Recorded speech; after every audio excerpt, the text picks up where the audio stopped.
क्षम्य कर्माणि गुणान् तुल्यान् वीर्याणि लीला तनुभिः कृतानि यदादि हर्षोत्पुलकाश्रुगद्गतम् प्रोत्कंठमुद्गायति रौत नृत्यति। हम लोग चर्चा कर रहे हैं भगवान की नवदा भक्ति के ऊपर। भागवत में 9 प्रकार की भक्ति आती है। उसमें प्रथम भक्ति है श्रवण, सुनना।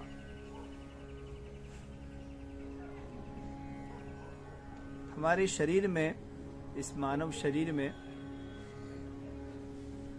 5 ज्ञानेंद्रियां होती हैं, 5 कर्मेंद्रियां होती हैं और 5 महाभूत से ये शरीर बना है। क्रम देखा जाए तो आकाश, वायु, अग्नि, जल, पृथ्वी। और उनके गुणों को देखा जाए तो आकाश का गुण होता है शब्द,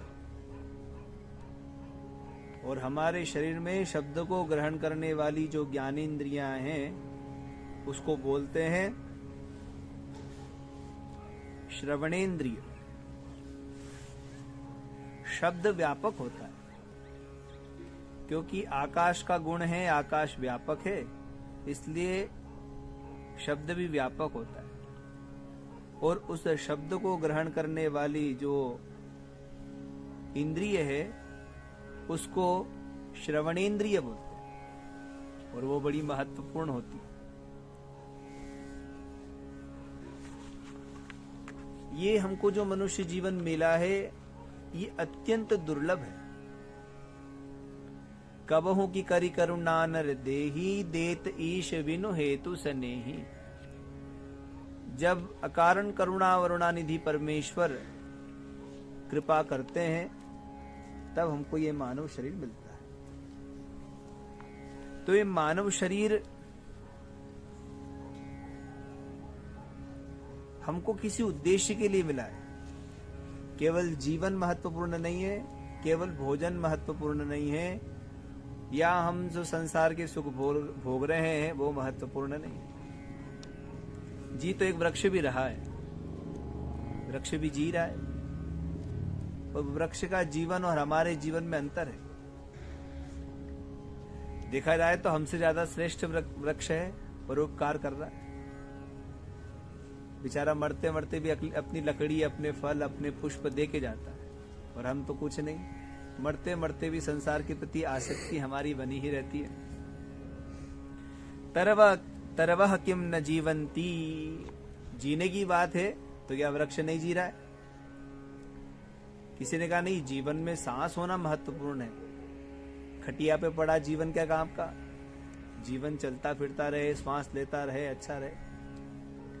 तो उन्होंने कहा भैया अगर श्वास की बात है तो धोकनी होती है ना, धोकनी, उसके अंदर भी तो हवा आ रही है और जा रही है। क्या काम किया? कोई काम किया। भस्रा किम न स्वसंत्युत, न खादंती न मेहंती, किम ग्राम पशुवो परे। और केवल भोजन पानी की बात है तो पशु भी कर ही रहा है। इसको मनुष्य जीवन नहीं बोलते। मनुष्य जीवन में कुछ होना चाहिए, उसके लिए नीतिकारों ने एक बात कही। उन्होंने कहा एषाम न विद्या न तपो न दानम, ज्ञानम न शीलम न गुणो न धर्मः। एषाम न विद्या, जिसके अंदर विद्या नहीं है। विद्या कौन सी? आज के समय में किसी से पूछो कौन सी विद्या चाहिए, कहा महाराज ऐसी विद्या बताओ जिससे खूब धन आ जाए, बस खूब लक्ष्मी का भंडार भर जाए। कभी इतने कनकधारा के पाठ कर लें कि वो बिल्कुल स्वर्ण वृष्टि हो जाए। धन की अधिष्ठात्री भगवती है। कौन सी देवी है? महालक्ष्मी। कितना सुंदर स्वरूप भगवान आचार्य शंकर ने उनका प्रतिपादन किया है।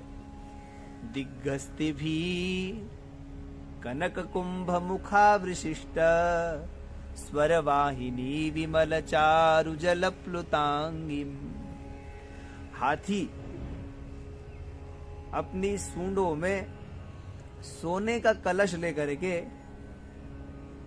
उसके अंदर अमृत भर करके भगवती महालक्ष्मी का अभिषेक कर रहे हैं। दिग्गस्ते भी, दिग्गस्ती कहते हैं हाथी को। अपनी सूंड में कनक कुंभ मुखावशिष्ट, कनक कुंभ, कनक माने सोना, स्वर्ण कुंभ को रख करके स्वर्ण कलश से अमृत उसमें भर करके भगवती जगदम्बा का अभिषेक कर रहे हैं। ऐसी जो चंचल नेत्रा है भगवती महालक्ष्मी, उनकी चाहना संपूर्ण विश्व कर रहा है। विश्व क्या कर रहा है? देवता भी करते हैं। देवता भी,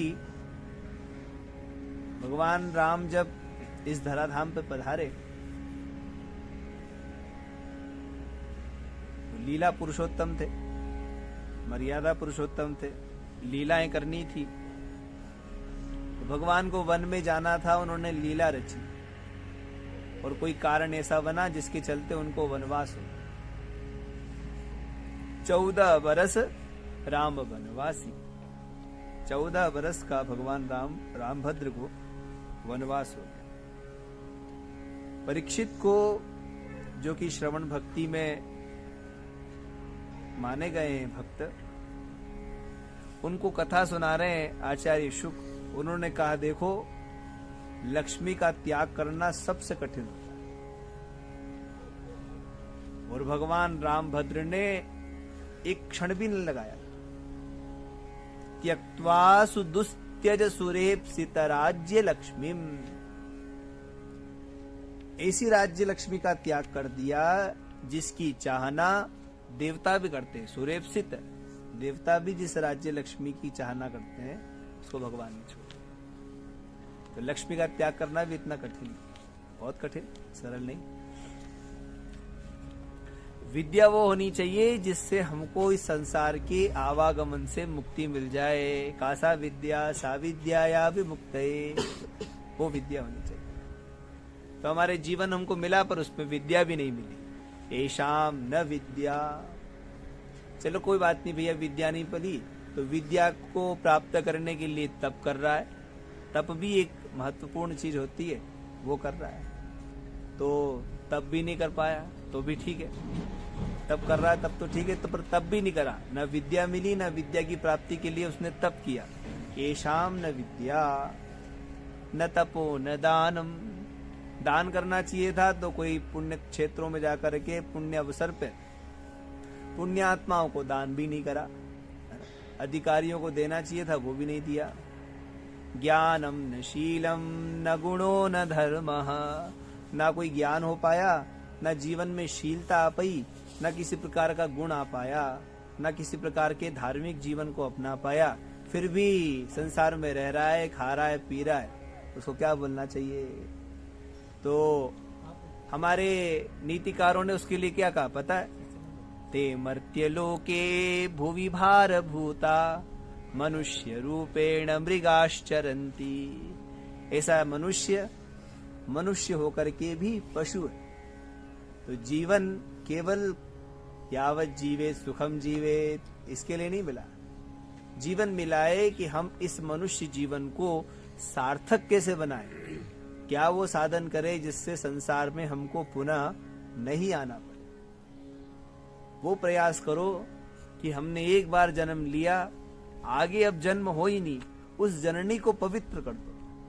कुलम पवित्रम जननी कृतार्था, वो कुल पवित्र हो जाए, उस रास्ते पे निकल जाओ कि तुम्हारा वापस जन्म ना हो।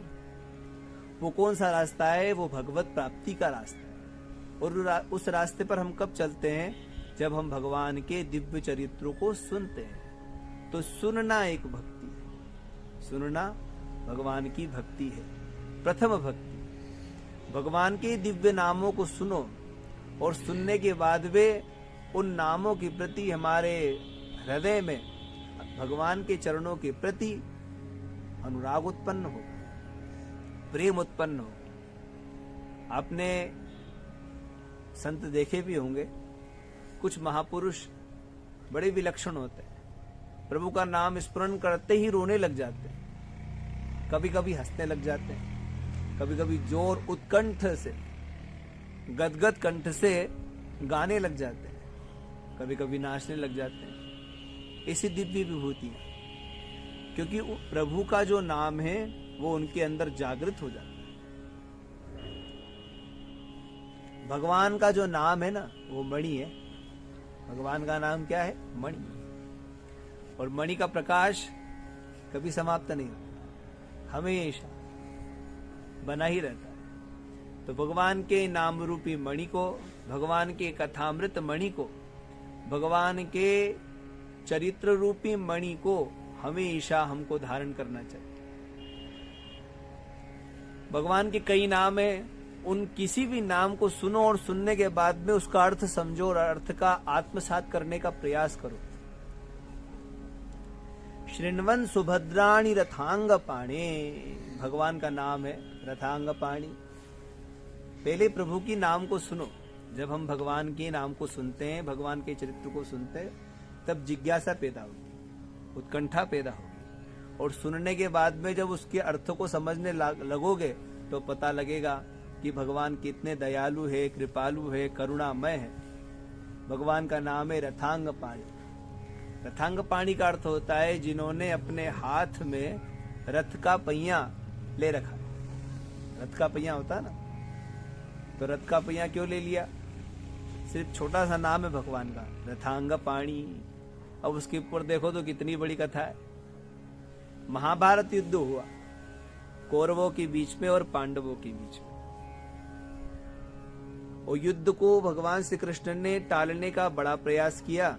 स्वयं शांति दूत बन करके कौरवों के पास में गए और दुर्योधन से कहा, भैया तू केवल 5 गांव दे दे, उसमें भी पांडव संतुष्ट है। पर दुर्योधन तो दुर्योधन ठहरा, वो कहाँ मानने वाला था। स्वभाव में परिवर्तन आना बड़ा कठिन होता है। इसीलिए शास्त्रकारों ने कहा स्वभावो मूर्धनि वर्तते। स्वभाव परिवर्तनशील होगा, ये बहुत मुश्किल है। सत्संग करते रहो, उसके प्रभाव से यदि हो जाए तो ठीक है, नहीं तो मुश्किल है। स्वभाव शीतवत्यापः, जल का स्वभाव ठंडा है। गर्म करा आपने और फिर अग्नि से हटा के रख दो, थोड़ी देर बाद में ठंडा हो जाएगा ना। अभी तो सर्दी का मौसम है, पानी सब गर्म करके नहा रहे हैं, तो पानी को आपने गर्म करा, जब तक अग्नि के संजोग में है तब तक गर्म है। उठा करके एक तरफ किनारे रख दो, 1 घंटे बाद जाओ ठंडा मिलेगा। क्यों? क्योंकि वो उसका स्वभाव है। शीतल रहना जल का स्वभाव है। अग्नि के संजोग में है तब तक वो उष्ण है, जैसे ही उसका संग छूटा पुनः अपने स्वभाव में। हम संतों के संग में, सज्जनों के संग में रहते हैं तो हमारे अंदर का जो विपरीत स्वभाव है उस पर फर्क पड़ता, अंतर पड़ता है। संतों का प्रभाव पड़ता है। और सत्संग छूटा, संत संग छूटा तो फिर वो वापस अपने स्वभाव में आने लगता है। दुर्योधन तो अत्यंत दुष्ट था। भगवान कृष्ण उसको समझाने गए पर वो माना नहीं, और उसने एक बात कह दी, सुचक्रेण कृशाग्रेण बिना युद्धेन केशव। हे केशव, सुई की नोक के बराबर भी बिना युद्ध के तो मैं इन पांडवों को जमीन देने वाला। अब युद्ध निश्चित हो गया। अब सब अपने दल को बढ़ाने लग गए, राजाओं से भेंट करने लगे, आपको हमारी तरफ से लड़ना है, हमारी तरफ से लड़ना है, हमारी तरफ से लड़ना। जिसके जैसे संबंध थे वैसे सब लोगों ने उनको सहयोग दिया। भगवान श्री कृष्ण थे और उनके पास में नारायणी सेना थी। उनको मांगने के लिए दुर्योधन भी गया और अर्जुन भी गया। भगवान उस समय विश्राम कर रहे थे। दुर्योधन ने जाकर के पहले ही सिर के वहां बैठ गया। अर्जुन लेट आए, देखा दुर्योधन बैठे हुए, वो चरणों के वहां बैठ गया। भगवान श्री कृष्ण विश्राम कर रहे थे। कुछ काल के बाद में भगवान उठे तो जैसे ही आंख खुली सबसे पहले अर्जुन को देखा। उनका, आओ अर्जुन, कैसे आना हुआ? अर्जुन कुछ बोले उसके पहले ही दुर्योधन ने कहा, ये बाद में आया, मैं बहुत देर से आपके बैठा हूं, पहले मैं आया था। भगवान ने कहा आए होंगे, पर भाई मैंने तो सबसे पहले अर्जुन को देखा। दुर्योधन ने कहा देखा होगा, पर पहले मैं आया हूं इसलिए मेरी बात सुन। भगवान ने कहा कहो दुर्योधन क्या कहना चाहते हो। दुर्योधन ने कहा कि भगवान आप जानते ही है कि युद्ध तो निश्चित हो चुका है और हम चाहते हैं कि आप हमारी तरफ से युद्ध में सम्मिलित होइए। भगवान ने कहा देखो भैया मेरे पास में दो चीजें, एक तो मैं हूं जो युद्ध नहीं करूंगा, मैं युद्ध नहीं करूंगा, युद्ध में मैं अस्त्र शस्त्र नहीं उठाऊंगा, और दूसरी तरफ है मेरी सेना, नारायणी सेना। दुर्योधन ने कहा तुमको ले जाके क्या करेंगे वहां पर, कोई नचाना थोड़ी, हमको ढोल मजीरी बजवाएंगे क्या, हमको तो युद्ध करना है। जब आप अस्त्र शस्त्र उठाओगे ही नहीं तो आपको ले जाके क्या करेंगे, हमको आपकी जरूरत नहीं है, हमको तो आपकी सेना दे दो। भगवान ने कहा ठीक है। अर्जुन से कहा देख भैया मैंने तेरे को बता दिया। अर्जुन ने कहा नहीं प्रभु आप जहां हो वहीं विजय है, यत्र योगेश्वरः कृष्णो, जहां योगेश्वर भगवान विराजमान है वहां अपने आप ही विजय है। भगवान ने कहा ठीक है अर्जुन हम तुम्हारे साथ चलेंगे। भगवान ने प्रतिज्ञा कर ली मैं अस्त्र नहीं उठाऊंगा। युद्ध प्रारंभ हो गया और कौरवों का सेना का जो दायित्व था पितामह भीष्म को मिला और युद्ध पांडवों के पक्ष में जा रहा था, तो दुर्योधन ने अपशब्द पितामह भीष्म से कहे, सुनकर के उनको अपमान लगा। उन्होंने प्रतिज्ञा कर ली कि अगर आज मैंने युद्ध भूमि में भगवान श्री कृष्ण से अस्त्र नहीं उठवा दिया तो मैं गंगा पुत्र नहीं। उन्होंने इसी भीषण प्रतिज्ञा कर ली। इधर भगवान की प्रतिज्ञा में अस्त्र नहीं उठाऊंगा, उधर पितामह भीष्म ने प्रतिज्ञा कर ली कि मैं आज युद्ध में इनसे अस्त्र उठवा लूंगा। और आए सच धज करके, हरि ही सस्त न गहाऊं गंगा सुत न कहाऊं, ऐसा कर। अब आ गए भैया युद्ध में आए और पितामह भीष्म आज तो बिल्कुल तैयारी के साथ आए। उन्होंने युद्ध प्रारंभ किया। ऐसा युद्ध किया पितामह भीष्म ने कि जो साधारण सैनिक थे उनके ऊपर भी दिव्यास्त्रों का प्रयोग कर दिया और पूरा अर्जुन का रथ बाणों से आच्छादित कर दिया। अर्जुन का रथ पूरा बाणों से बीत गया, पूरा बाणों से ढक गया। भगवान की अर्जुन और घोड़े सब बाण से लहूलुहान हो गए। भगवान श्री कृष्ण को भी खूब बाण मारे, घोड़ों को भी खूब बाण मारे, अर्जुन को भी खूब मारे। अब जब पूरे बाण से ढक गए तो भगवान श्री कृष्ण ने अर्जुन से पूछा अर्जुन जीवित हो कि मर गए। तो अर्जुन ने कहा भगवान अभी तक तो जीवित है पर अब कभी भी मर सकते भगवान ने कहा धैर्य धारण करो। भगवान रथ से कूदे और रथ का जो चक्र था पहिया उसको उठाया तो धरती कांपने लग गई, क्या हो रहा है। तो अपना दुपट्टा भगवान श्री कृष्ण ने नीचे डाल दिया, कहा चिंता मत करो देवी। और रथ के वहां से भगवान श्री कृष्ण पहिए को लेकर के दौड़ रहे पितामह भीष्म को मारने के।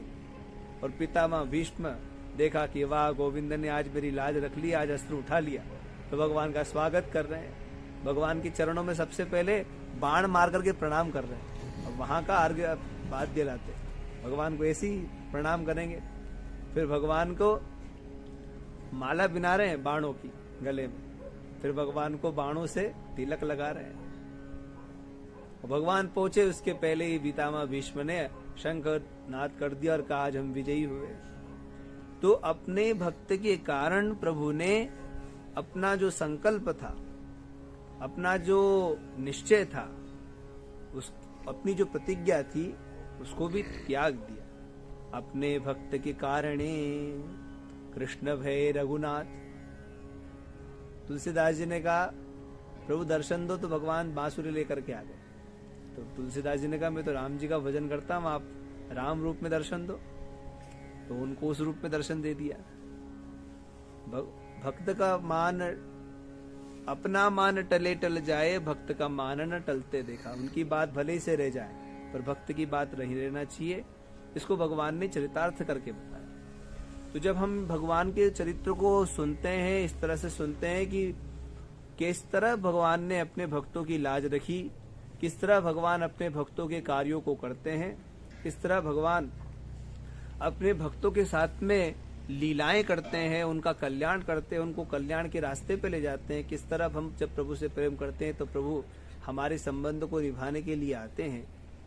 ये सुनने को ही श्रवण भक्ति कहते हैं। भगवान के चरित्र को सुनो। प्रभु के चरित्र को सुनने से हमारे हृदय में प्रभु के प्रति प्रेम उत्पन्न हो। तो भगवान की नवदा भक्ति में ये भक्ति है, इसका नाम है श्रवण भक्ति। फिर आगे इसी श्रृंखला में अपन लोग चर्चा करेंगे। आज इतना ही। श्री राम जय जय राम, श्री राम जय राम जय